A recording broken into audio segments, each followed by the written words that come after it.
கர்த்தர் நாமத்துக்கு ஸ்தோத்திரம் உண்டாவதாக. மறுபடியும் உங்களை நான் இந்த இடத்தில் சந்திப்பதில் மகிழ்ச்சி அடைகின்றேன். இது ஆண்டவருடைய சித்தம். நான் இந்த இடத்தில் இன்று மாலை இந்த இரவு நேரத்தில் உங்களோட நான் தேவனுடைய வசனத்தையும் அவர்களுடைய செய்தியும் பகிர்ந்து கொள்வதற்கு ஆண்டவர் நல்லபடியாக வழிநடத்தி கொண்டீர்கள். அதுக்காக முதல் கண் என்னுடைய வாழ்த்துக்களையும் நன்றியும் நான் ஆண்டவருக்கு தெரிவித்துக்கின்றேன். தொடர்ந்து பாஸ்டர் ஐயாவுக்கும் எனது நன்றி. இந்த ஒரு வறுமையான வாய்ப்பு கொடுத்ததுக்காக. தேவனுடைய வார்த்தையை பேசுவதற்கு எனக்கு கொஞ்சம் வாஞ்சியாக இருக்கும். அதில் வந்துட்டு எந்த ஒரு சோர்வும் இல்லாமல் ஆண்டவரோடு நம்ம கிறிஸ்துவுடைய நிலைத்திருந்தால், பேர்பட்ட சோகமாக இருந்தாலும் சரி, எந்த நிலையில் இருந்தாலும் சரி, ஒரு விதமான ஒரு பலன் அதில் வருவதற்கு ஆண்டவர் நிச்சயமாக செயல்படுவார். அதை தொடர்ந்து இன்றைய நம்மளுடைய செய்தியின் தலைப்பு கிறிஸ்துவில் நிலைத்திருங்கள். இது வந்துட்டு ஒரு ஹீலிங் சர்வீஸ் பார்த்து சொன்னார். ஹீலிங் பைபிளில் பார்த்தீங்கன்னா நிறைய இருக்குது. அற்புதங்கள் ஆண்டவர் செஞ்சிருக்கிறார். மனிதர்களால் நிச்சயமாக முடியாது. கண்களை பார்வையை கொடுப்பதற்கு முடியாது, செவிகளை கொடுப்பதற்கும் முடியாது. பலவிதமான அற்புதங்கள் ஆண்டவர் செஞ்சிருக்கிறார். நம்மளால் நல்லா அறிந்திருக்கின்றோம், வேதத்தில் நல்ல வாசித்திருக்கின்றோம். இப்போ அதையே நான் திரும்ப எடுத்து சொன்னால் அது ஒரு நல்ல காரியம்தான். இருப்பினும் இந்த ஹீலிங் அடைஞ்சவங்க அவங்களுடைய சிச்சுவேஷன், அவங்களுடைய நிலைமை எந்த பக்குவத்தில் இருந்தால் ஆண்டவர் அவங்க அணுகி வந்து அவர்களுக்கு இந்த அற்புதம் நடந்திருக்கலாம். அதே போல் இன்று நம்ம எந்த பக்குவத்தில் இருக்கின்றோம் அது குறித்து தான் இன்றைய செய்தி. ஆண்டவர் நிச்சயமாக ஒவ்வொருத்தரோடையும் ஒன்று பேசுவாரு நான் விசுவாசிக்கின்றேன். செய்திக்கு போகிறதுனால ஒரு சின்ன ஜபம் செய்திருவோம். தொடர்ந்து அப்படி செய்திக்கு செல்வோம். ஹல்லேலூயா. சோஸ்திரிக்கிறான் ஆண்டவரே, சோஸ்திரிக்கிற ஆண்டவரே, நன்றி ஆண்டவரே. இந்த நல்ல வேலையை கொடுத்திருக்கின்றேன். அருமையான தாய்மார்களை நீ கொண்டாந்திருக்கின்றேன், தகப்பன்மார்களை எடுத்து கொண்டாந்திருக்கின்றேன், வாலிப பிள்ளைகளை கொண்டாந்திருக்கின்றேன். தேவன் நல்ல தேவன். இன்று மாலை ஒரு பிரயோஜனமாக மாலையாக எனக்கும் வந்திருக்கும் அனைவருக்கும் பிரயோஜனமாக இருக்கும். நீங்கள் கொடுத்த இந்த செய்தியை கூட்டாமலும் குறைக்காமலும் பேசுவதற்கு எங்களுக்கு பலனை கொடுக்க வேண்டும், ஆற்றலை கொடுக்க வேண்டும். வந்தவங்க யாரும் திரும்பி போகும் பொழுது வெறும் கையோடு செல்லாமல் ஆண்டோடு நல்லாவிய நிறைந்து அவர்கள் மட்டும் இல்லாமல் இங்கிருந்து நிறைந்து வீட்டுக்கு செல்லும் பொழுது அவர் இல்லத்தில் இருக்கின்ற ஒவ்வொருத்தரையும் நீர் தொடர்ந்து எழும்பி கொடுக்க போகின்ற தேவன், ஆசீர்வதிக்க போகின்ற தேவன். ஒவ்வொருத்தரையும் இங்கு நடக்கப்படுகின்ற ஜபங்கள் அவங்க போய் இல்லத்தில் அந்த செய்திகள் போய் சேருவதற்கு இயேசு கிறிஸ்துவானவர் வழி நடத்தி கொடுக்கணும்னு நாங்கள் ஜபிக்கின்றோம். மற்றும் பாஸ்டர் அவர் குடும்பத்தை நீ தொடர்ந்து ஆசீர்வதிக்க வேண்டும். சர்ச்சில் இருக்கிற லீடர்ஸ்லாம் நீ தொடர்ந்து ஆசீர்வதிக்க வேண்டும் நாங்கள் ஜபித்துக் கொள்கின்றோம். இயேசு கிறிஸ்து நாமத்தை ஜபத்தை ஏறெடுக்கின்றேன். ஜீவனுள்ள நமக்கு ஆமென். வசனத்தை படித்தோம். யோவான் 15வது அதிகாரத்தில் வசனங்கள் 1 தொடங்கி 7 வரைக்கும் படித்தோம். ஆனால் இன்றைக்கு நாம் தொடர்ந்து 11ஆம் வசனம் வரைக்கும் இந்த செய்தி அடங்கியிருக்கும். இன்னொரு 3 வசனத்தை நீங்கள் கூட்டிக் கொள்ளுங்கள். ஓகே. முதலாவது, ஆண்டவருக்கும் நமக்கும் உள்ள உறவை பற்றி கொஞ்சம் சிந்திப்போம். இன்றைய வேதாகம் பகுதியான யோவான் 15:1-2 நாம் என்ன புரிந்து கொண்டோம்? 7 வரைக்கும் படித்தோம். என்ன ஆண்டவர் பேச போகின்றார். இந்த பகுதி ஒரு செடியை, திராட்சை கொடியை பற்றிய பேசுகிறது. இது ஒரு ஊமை. இயேசு ஒரு தாவரத்தை ஒரு ஊமையாக பயன்படுத்தி ஆழமான ஆவிக்குரிய உண்மையை போதிக்கிறார். திராட்சை செடிதான், அதை வைத்து ஆண்டவர் போதிக்கிறார். இதன் செய்தியை நாங்கள் நிறைய முறை நாங்கள் கேட்டிருக்கலாம். இன்று ஆண்டவர் அதை என்ன செய்தி வைத்திருக்கன்னு பார்ப்போம். இயேசு தாமே அவர்தான் உண்மையான திராட்சை கொடி. அவருடைய பிதாவாகிய தேவன் திராட்சை தோட்டக்காரர். இயேசு தாமே கனி, நம்ம கனி கொடுக்கிறோமோ என்னவோ தெரியல, ஆனா முதல் கனி நமக்கு கொடுப்பது இயேசுவானதான். அவர் தான் கனி கொடுக்கிறவர். அவர் தான் வந்தார் நம்ம பூமிக்கு. அவர் இந்த உலகத்திற்கு வந்து நல்ல கனிகளை அளிக்கவும் மக்களுக்கு ஜீவனையும் ரட்சிப்பையும் வழங்க வந்தார். ஆனால் கனியை இந்த வசனத்தில் பார்த்தீங்கன்னா கொடுப்பது யார் என்றால் அதோடைய கிளைகள், அந்த பிரான்ச், அதில் தான் அந்த கனிகள் இருக்கு. ஆண்டவர் சொல்லுங்கள், நம்ம தான் அந்த கிளைகள். வசனத்தில் போட்டிருக்கிறது, நம்ம தான் அந்த கிளைகள். திராட்சை கொடியோடு இணைந்திருக்கும் கிளைகளே கனியை கொடுக்கும். அப்ப அந்த கிளை மரத்தோட ஆழமாக பலத்தோடு இருந்தா நிறைய கனிகள் வரலாம். அப்ப நம்ம அந்த கனிகளா இருக்கிற கிளைகளா இருக்கிற வேலையில அப்ப நம்ம எப்படி ஆண்டவரோட உறவு வைத்திருக்க வேண்டும்? ஆழமாக, ஸ்ட்ராங்கா. இல்லைன்னாக்கா ஒரு காற்று அடிச்சா கிளை விழுந்துடும். இப்ப சமீப காலத்தில் நிறைய மழை, அங்கங்க மரங்களே விழுவுது, கிளைகள் சொல்லவே வேண்டாம். ஆகையால் அந்த கிளைகள் வலிமையாக இருந்தது. திராட்சை கொடியோடு உறுதியாக இணைந்திருக்க வேண்டும். அதுதான் நம்பர், அந்த உறவு. Today first point is, முதல் பாயிண்ட் உறவு, relationship with the Lord. Healing பிரேயர்ஸாக வந்திருக்கின்றோம். அந்த ஹீலிங் பிரேயர்ஸ்ல முதல் குறிப்பு, எப்படி பைபிள்லையும் சரி நம்ம பார்க்கறதுலையும் சரி அற்புதங்கள் நடக்கிற இடத்துல ஒரு விசுவாசியோட உறவு ஆண்டவரோடு எப்படி இருக்கணும். அப்போதுதான் அவை அதிக கனிகளை கொடுக்க முடியும். என்ன ரிலேஷன்ஷிப் தான் இருக்கும். கிளை வலிமையாக இருக்க வேண்டும் என்றால் அது ஆண்டவரோடு வலுவான உறவை வைத்திருக்க வேண்டும். யோவான் 15:14 வசனத்தில் கூறுகிறது, நான் உங்களுக்கு கட்டளையிடுகிறவற்றை எல்லாம் நீ கற்றுக் கொடுத்தது. ஆண்டவர் நமக்கு என்ன கற்றுக் கொடுக்கிறோம்? நீங்கள் செய்தால், ஆண்டவர் சொல்லி கொடுத்ததை நம்ம எல்லோரும் செய்தால் நீங்கள் என் நண்பர்கள், என்னோட ஆண்டவர் நண்பர்கள் என்று இயேசுவானவர் கூறியிருக்கிறார். அந்த வசனத்தை நீங்கள் வீட்டில் போய் படிக்கணும். வசனம் யோவான் 15ஆம் அதிகாரத்திலிருந்து 14ஆம் வசனம். அப்ப எவ்வளவு நம்மளோட உறவு ஆண்டவரோடு இருந்தால் ஆண்டவர் நம்மளோட பேச முடியும். இன்று இயேசு நமக்கு சொல்வது என்னவென்றால், நாம் வலிமையான கிளைகளாக இருக்க வேண்டும் எனில் அவரோடு நெருக்கமான உறவை வளர்த்து கொள்ள வேண்டும். இது ஆண்டவர் யாருக்கும் இந்த வசனத்தை ஆண்டவர் பேசுறாருன்னு தெரியல. நிச்சயமாக ஒவ்வொருத்தரோட தான் இருக்கணும். அதற்காக நாம் அவரில் நிலைத்திருக்க வேண்டும். யோவான் 15:10 வசனம் கூறுகிறது, இதையே தெளிவா கூறுகிறது, நாம் அவருடைய கட்டளைகளையே கை கொள்ளும் போது. அவர் சொல்லுகின்ற வார்த்தையை நம்ம கீழ்ப்படுத்துமாக்கா, அதான் வசனம் சொல்லுது.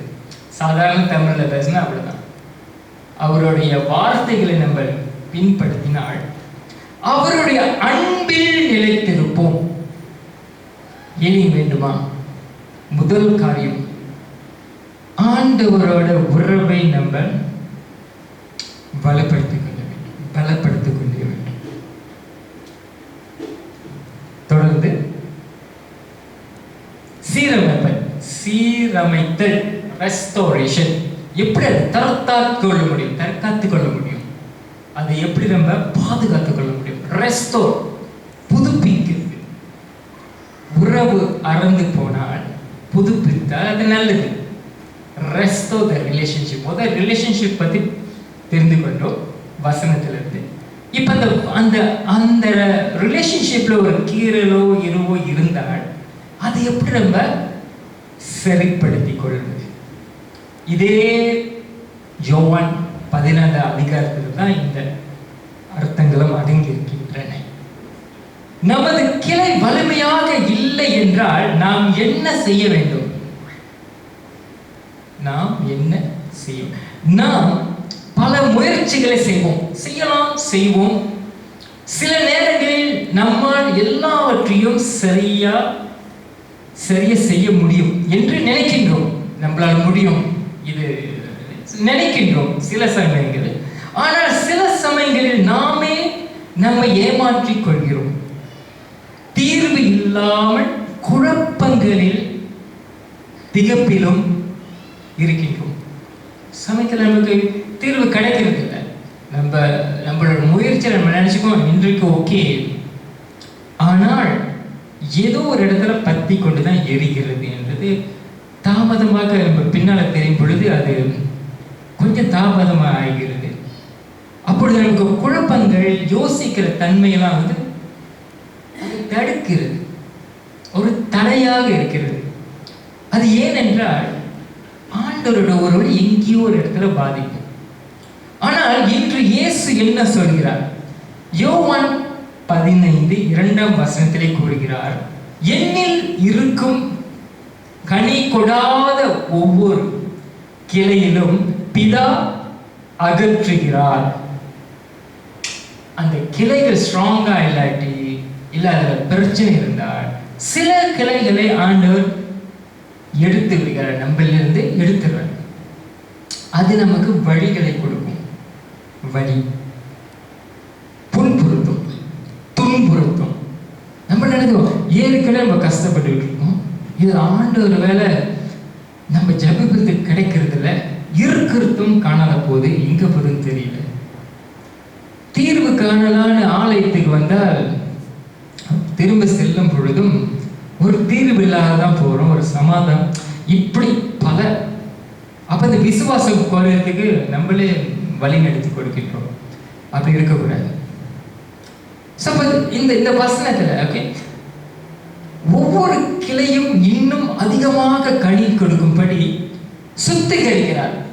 ஆங்கிலத்தில் ப்ரூனிங் சொல்லுவாங்க. கனி இருக்கிறது, ஆனா நல்ல கனியா இன்னும் கனிகளை கொடுக்கலாமே என்று ஆண்டவர் வைக்கிறார். சில நேரங்களில் வாழ்க்கை நன்றாக இருக்கும் போது மனிதர்கள் ஆண்டவரை மறந்து விடுகிறார்கள். உதாரணத்தை இங்கே பார்க்கலாம், நிறைய சேர்ஸ்லாம் எம்டியாக இருக்கு. அது அவங்களுடைய என்ன பிரச்சனைன்னு தெரியல. இருப்பினும் சில சமயங்களில் நம்மில் ஆண்டவரை மறந்து விடுகின்றோம். எப்பனால நம்ம நல்லா இருக்கிறப்ப சில சமயம் மறந்துடும். அப்படி மறதி இல்லாதவர்களும் நன்றி கூறுகிறோம், இல்லை என்று சொல்லவில்லை. ஆனால் முன்பு இருந்த அந்த விசுவாசம் ஏதோ ஒரு இடத்துல பாதிக்கும். வரோம், சர்ச்சுக்கு வரோம், செய்திகளை கேட்கிறோம், இல்லைன்னு சொல்லலை. ஆனா அந்த ஈடுபாடு கொஞ்சம் குறைவா இருக்கிறது. அது கொஞ்சம் கொஞ்சமாக எந்த இடத்துல முத்தி போகும் பொழுது, அது சின்ன நெருப்பு, அந்த புகை வரும் பொழுதுதான் ஆண்டவரை மறுபடியும் தேடுகிறோம். அப்போ நம்ம ரொம்ப எளிதாக சொல்லிக்கிறோம் சமயத்தில், ஆண்டவர் நான் எவ்வளவு ஜபித்தேன், ஆண்டவர் எனக்கு சரியா வரல அப்படின்னு. ஜபம் குறைகிறது, விசுவாசம் தளர்கிறது. சோதனைகள் அல்லது துன்பங்கள் வந்தவுடன் கவலைப்பட தொடங்குகிறார்கள், டிப்ரெஷன்ல போய் விடும். ஆனா ஆனால் தேவன் நம்மை தண்டிப்பதற்காக வரவில்லை. ஒரு பொழுதும் தேவன் நம்மளை தண்டிப்பதற்காக வரவில்லை. நம்மை சீரமைத்து இன்னும் அதிகமாக கனி கொடுக்க செய்வதற்காகவே நம்மை சுத்திகரிக்கிறார்.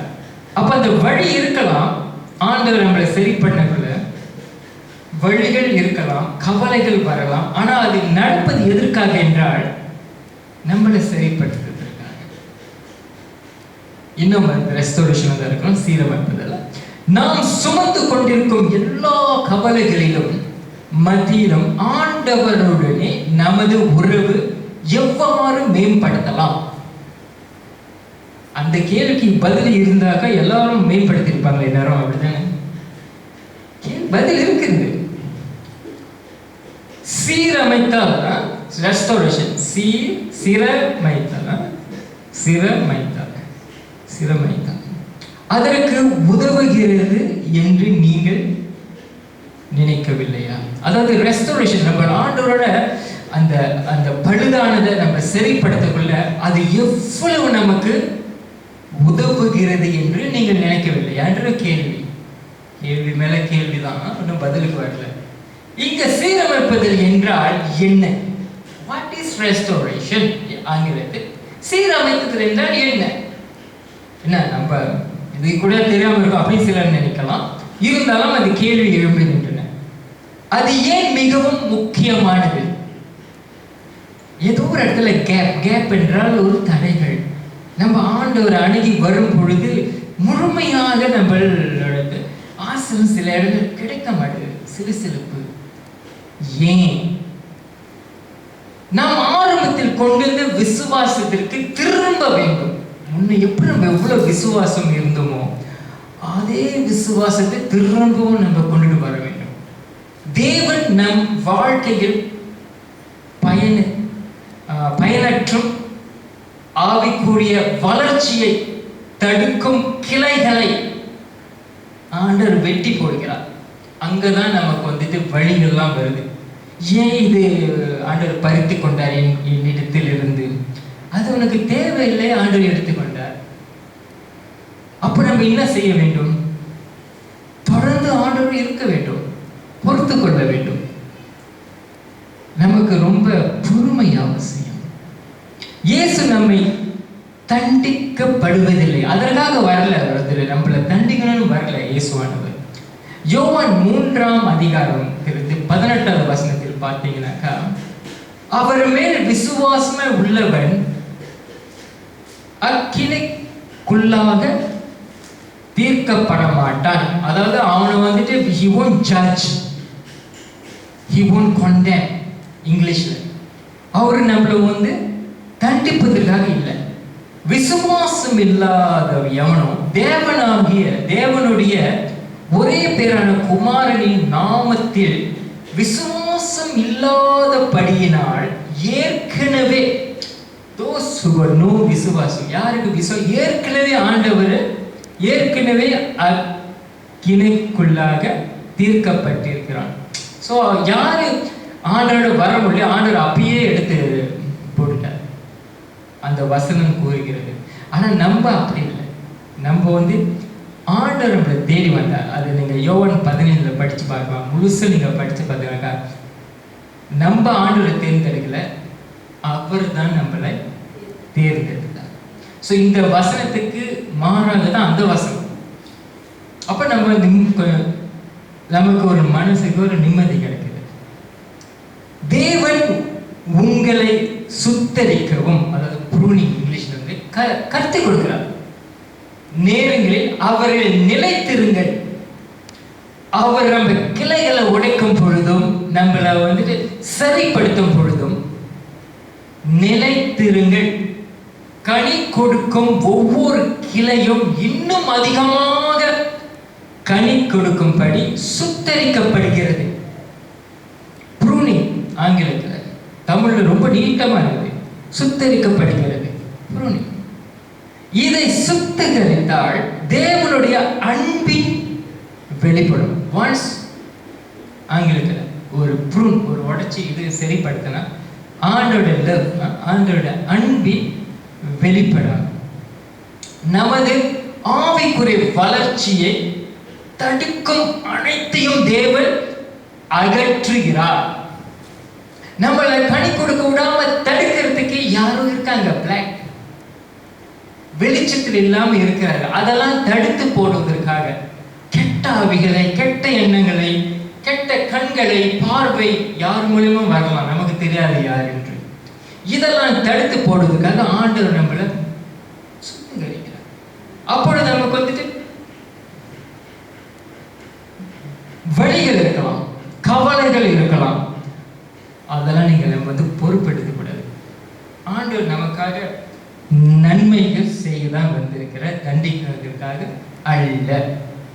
சில நேரங்களில் நமது குணாலனை வளர்க்கும், நம்மை அவருக்குரிய முதிர்ச்சிக்கு, நம்மளோட மெச்சூரிட்டி முதிர்ச்சிக்கு வழி நடத்தவும் தேவன் நம்மை பிடித்த சில சுகங்களையும், சமயத்தில் நம்ம சுகமா இருக்கும், அது ஆண்டவர் இது வேண்டாம். நான் வந்து அதுக்கு உதாரணம் கொடுக்க விரும்பவில்லை. அவங்களுக்கு தெரியும் எந்த இடத்துல நம்ம சுகமா இருக்கிறோம். ஆனா அது ஆண்டவருக்கு தேவையில்லாத ஒன்று, ஆண்டவருக்கு பிரியமில்லாத ஒன்று. ஆனால் அது நமக்கு ரொம்ப பிடிக்கும். அது ஆண்டவர் எடுக்கிறார், சீரமைக்கிறார்,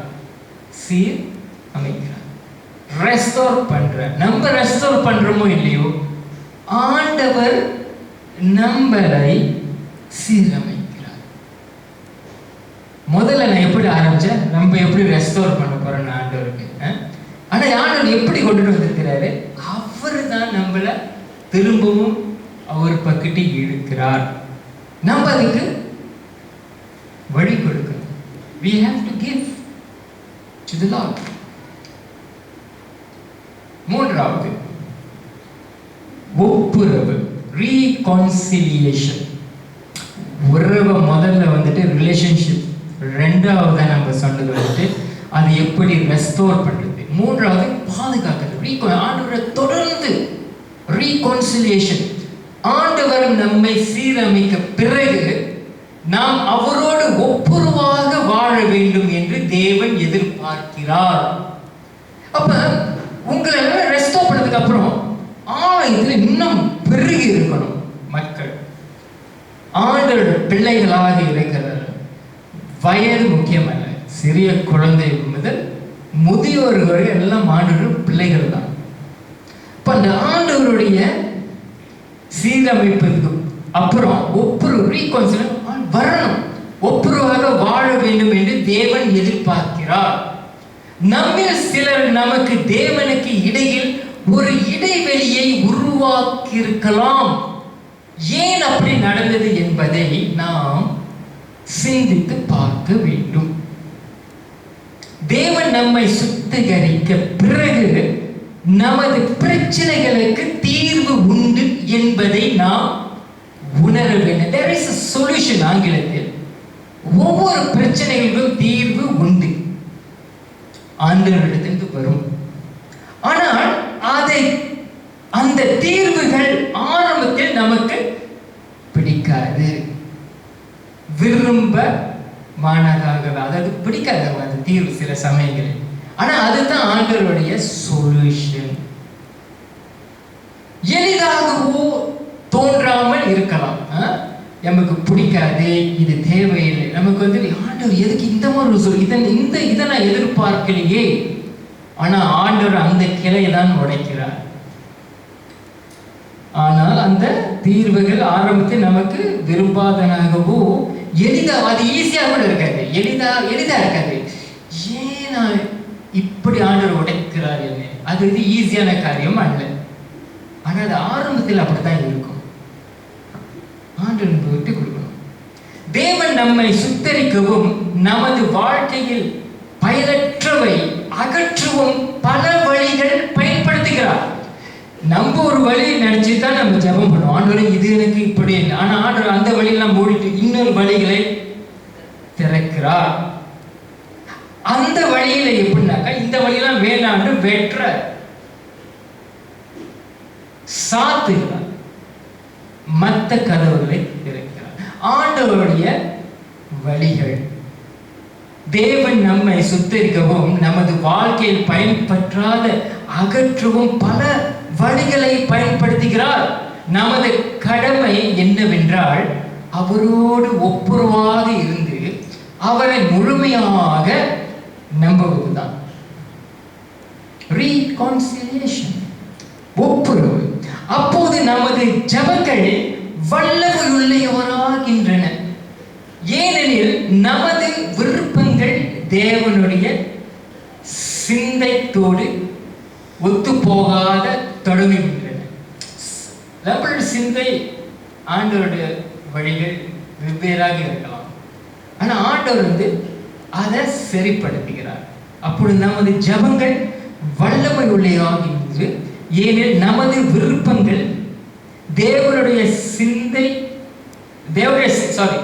சித்தத்தோடு ஒப்பாக தொடர்கின்றன. தேவனுடைய சித்தத்துக்கு நம்ம ஒப்பு கொடுத்தோமாக அது நல்லது.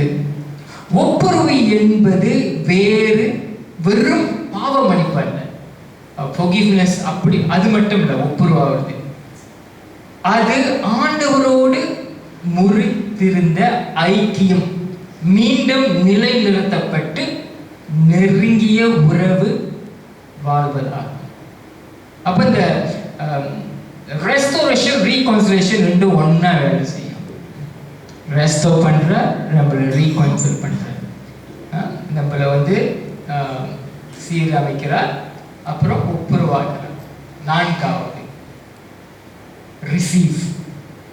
முதல் ரிலேஷன்ஷிப் பார்த்தோம், ரைட்? அப்புறம் ரெஸ்டோரேஷன் பார்த்தோம் ஆங்கிலத்தில், அப்புறம் ரீகான்சிலியேஷன் பார்த்தோம். இப்போ ரிசீவ், பெற்றுதல். ஆண்டவர் நமக்காக அநேக வாக்கு தத்துவங்களை அளித்திருக்கிறார். எவ்வளவோ வாக்கு தத்துவம் நம்ம வசனத்தில் படித்திருக்கிறோம். யோவான் 15:7 அவர் கூறுகிறார், நீங்கள் என்னில் நிலைத்திருந்து என் வார்த்தைகளை உங்களில் நிலைத்திருந்தால் நீங்கள் விரும்புகிறது எல்லாம் கேளுங்கள், அதை உங்களுக்கு செய்யப்படும், கொடுக்கப்படும். நாம் ஆண்டவர் எல்லாவற்றும் அளிக்க வல்லமை, மகத்தான, பரிபூர்ண வழங்கினார் என்பதை நாம் முழுமையாக விசுவாசிக்க வேண்டும். அவர் நிச்சயம் நம்மளுக்கு கொடுப்பார். நம்ம முழுமையாக விசுவாசிக்க வேண்டும். நாம் விரும்புகிறதை அவரிடத்தில் கேட்கலாம். அப்படிதான் பைபிள்ல போட்டிருக்குது. ஆனால் அதற்கு முன்பே அவர் கூறியிருக்கிறார், நான் திராட்சை கொடி, நீங்கள் கிளைகள்.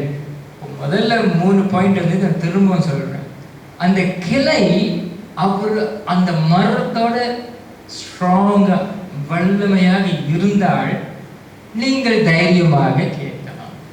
ஆனால் நம்ம ஸ்ட்ராங்கா இல்லாம யூ கேன் ஆஸ்க் எனிதிங் அப்படி இல்லை. நீங்க என்ன வேணாலும் கேட்கலாம் அப்படி இல்லை. அதுக்கு முன்பாக சில காரியங்களை நம்ம செய்ய வேண்டியது ஆண்டவரோட இணைந்திருக்கிறோம். ஆகையால் அந்த கிளை, நம்ம தான் அந்த கிளை, வலிமையாக இருக்க வேண்டும். அதற்காக நாம் அவரில் நிலைத்திருக்க வேண்டும். ஆனால் அது எப்படி? அதான கேள்விய. இதுக்கு பதில் எல்லாத்தையும் தெரிந்தால் எளிது. அங்குதான் திண்டாடும். அதாவது எப்படி ஆண்டவரோட நிலைத்திருக்கிறது, அதுதானே பிரச்சனையே. இது எளிதான காரியமா? ஆண்டவரோட இணைந்திருப்பது எளிதான காரியமா? ஏன் எளிதான காரியம் அல்ல இல்லைன்னு சொல்றவங்க, எளிதான காரியம் சொல்றவங்க அது ஏற்றுக்கொள்ள வேண்டும். ஆனால் அது உண்மையா? அப்படி இருக்கும் பொழுது இயேசு மீண்டும் மீண்டும் ஏன் வலியுறுத்துகிறார்? அந்த பைபிளை படிச்சீங்கன்னா அவர் சொல்றாரு, you must abide in me, you must abide in me, you must. நீங்கள் என்னோடு எழுந்திருக்க நிறைய முறை அந்த 12வது அதிகாரத்தில் வரும். அது எளிதான காரியமாக இருந்தால் எதற்காக ஆண்டவர் பல முறை அதை கூற வேண்டும்? பிரியமானவர்களே, ஒரு கணம் சிந்தித்து பாருங்கள். ஆண்டவரில் நிலைத்திருப்பது உண்மையிலேயே எளிதானதா? ஏதோ எங்கேயோ பாருங்க, கேள்வி எங்கேயோ போதில்லை. யோவான் 15:5 இயேசு தெளிவாக சொல்கிறார், என்னை விட்டு பிரிந்து நீங்கள் ஒன்றும் செய்ய முடியாது. You can't do anything without the law. பைபிள்ல போட்டிருக்கிறது. கனி கொடுக்க முடியாது. கிளைகள் மரத்தோட ஒற்றி இருந்தால் தான் கனி கொடுக்க முடியும். இயேசு கிறிஸ்து தான் அந்த மரம், நம்ம தான் அந்த கிளைகள். He is the one and we are the branches. என்னை விட்டு பிரிந்து நீங்கள் ஒன்றும் செய்ய முடியாது. ஆனால் நாம் அவரில் நிலைத்திருந்தால் எல்லாம் மாறிவிடும். அவரில் நிலைத்திருங்கள். அப்பொழுது அவருடைய ஆசீர்வாதங்களையும் வாக்கு தத்துவங்களையும் பெற்றுக் கொள்ளுங்கள். அதான் ரிசீவ். 4வது point. You want to receive? நம்ம பெற்றுக்கொள்ள வேண்டுமா? அவரோட இணைந்திருங்கள். அப்பதான் எளிதாகும். அது வரைக்கும் அது எளிதான காரியம் அல்ல. அப்ப அவரோட நிலைத்திருக்க வேண்டும் என்றால் அவளுக்கு கீழ்ப்படிய வேண்டும். அது அங்கதான் இருக்கிறது நம்மளுடைய துரதிருஷ்டம். கீழ்ப்படுதலில் நம்ம குறைவு இருந்தால் அப்ப நம்ம நிலைத்திருக்கும் கொஞ்சம் கடினம். அப்ப நம்ம கையில தான் இருக்கு. மறுபடியும் 5வது கடைசி பாயிண்ட். யோவான் 15:17 இயேசு கூறுகிறார், என்னுடைய சந்தோஷம் உங்களில் நிலைத்திருக்கவும், அவருடைய சந்தோஷம் உங்களில் நிலைத்திருக்கவும், உங்கள் சந்தோஷம் நிறைவாயிருக்கவும் இவைகளை உங்களுக்கு சொல்லினேன். இவ்வளவு நேரம் இந்த 4 பாயிண்ட்